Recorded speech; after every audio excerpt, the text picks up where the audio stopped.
আমার কাছে তো মনে হয় দুনিয়ার সবথেকে সহজ রেসিপিটাই হচ্ছে পাটিসাপটা রেসিপি। এই শীতের সিজনে সন্ধ্যার নাস্তায় কিন্তু এটা বানাইতে পারেন ঝটপট। কোনো কিছুই সেরকম আইটেম লাগবে না, আপনার ঘরে থাকা উপকরণ দিয়েই আপনি বানাইতে পারবেন।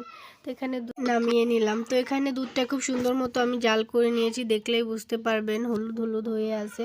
তো এর ভিতর আমি 2 চামচ হচ্ছে গুঁড়ো দুধ নিয়ে নিলাম, 2 চামচ হচ্ছে চালের গুঁড়া নিয়ে নিলাম, আর 3 চামচ চিনি নিয়ে নিলাম। নিয়ে এখন একটা খিসা বানিয়ে নিব। তো এখানে কিন্তু জালটা একেবারে কমিয়ে দিয়ে একভাবেই নাড়তে হবে, না হলে নিচে থেকে লেগে যেতে পারে। তো কাজটা খুব সাবধানে করতে হবে, দাঁড়িয়ে থেকে যে কোথাও গেলে আবার তলের থেকে লেগে যেতে পারে। তো এই যে আমার খিসাটা এদিকে রেডি হয়ে গিয়েছে। তো আমি আর একটু গাঢ় করতে চাচ্ছি, মানে আর একটু মাখো মাখো করতে চাচ্ছি।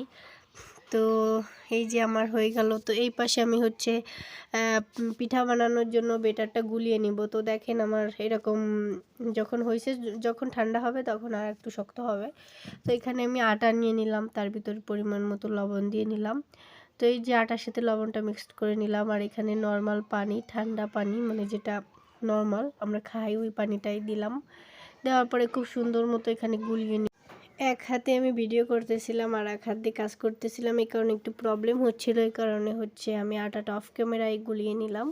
তো আমি আটাটা খুব সুন্দর মতো গুলিয়ে নিয়েছি, এখন আপনাদের দেখাবো কেমন হবে। তো যখন আমি একটা আঙ্গুল ডুবাচ্ছি, দেখেন আমার আঙ্গুলে কিন্তু আটা লেগে যাচ্ছে, পড়ে যাচ্ছে না, মানে আঙ্গুলটা দেখা যাচ্ছে না, এরকম হবে। একেবারেও পাতলা না, বেশিও কিন্তু গাঢ় না।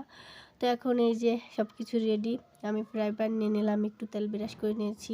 দেখতে পাচ্ছেন আমি কিন্তু বেশি তেল দেইনি, আমি কোনো মতে একটু তেল দিয়ে খুব সুন্দর মতো ব্রাশ করে নিলাম। আর এভাবে কড়াইটা এভাবে ঘুরিয়ে ঘুরিয়ে নেবেন, তাহলে একটু বড় হবে।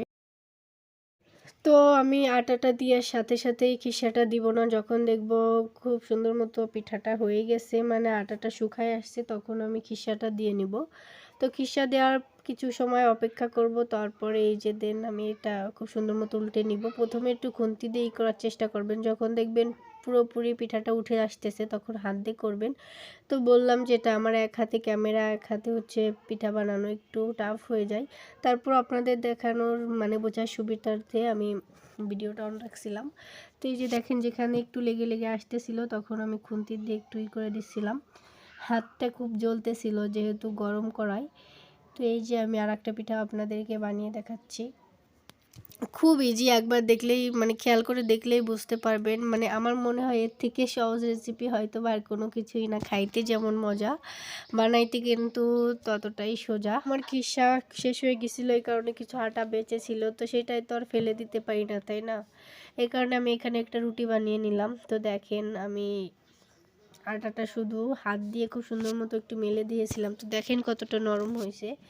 মানে গরম ছিল খুব, তারপর আপনাদের দেখানোর জন্য এরকম করতেছিলাম। তো এই তো আমার পিঠা রেসিপি শেষ। যদি ভালো লাগে প্লিজ লাইক কমেন্ট শেয়ার করবেন। সবাই ভালো থাকবেন, আল্লাহ হাফেজ।